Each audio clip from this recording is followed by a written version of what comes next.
Ate, ask ko lang po nasa magkano po ang Army membership at saan po mag-avail? Ito po ay mabibili nyo po sa Weaver. So, download po kayo, gawa po kayo na account, tapos punta po kayo sa section na nakalagay ay shop. And then, hanapin nyo lang yung sa BTS, click nyo yan. Tapos, ganito yung makikita nyo. Bago tayo mag-renew ng Army membership natin, babaguhin ko yung currency niya. Gagawin ko siyang Korean won. So, may tatlong dots dun sa taas. Click nyo lang yun. So, ayan. Piliin nyo lang won. Pwede rin Japanese yen kasi mura din siya. And then, punta ka doon sa global membership. I-click nyo to Army membership, 25,000 Korean won. Is equivalent to 999 Philippine peso. So, parang almost 1K, gano'n. So, piliin nyo lang yan, purchase.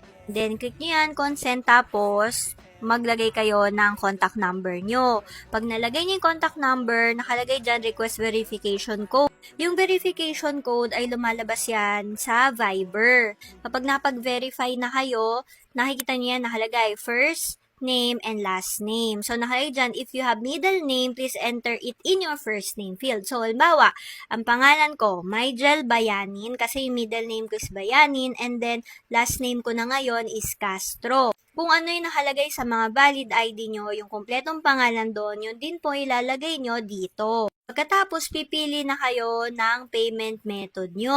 So, ito yung given na payment method. Pwedeng debit or credit card. Yung GCash, mahanap nyo siya dito sa Alipay Plus. Pag kinlik nyo Alipay Plus, ayan, lalabas naman GCash.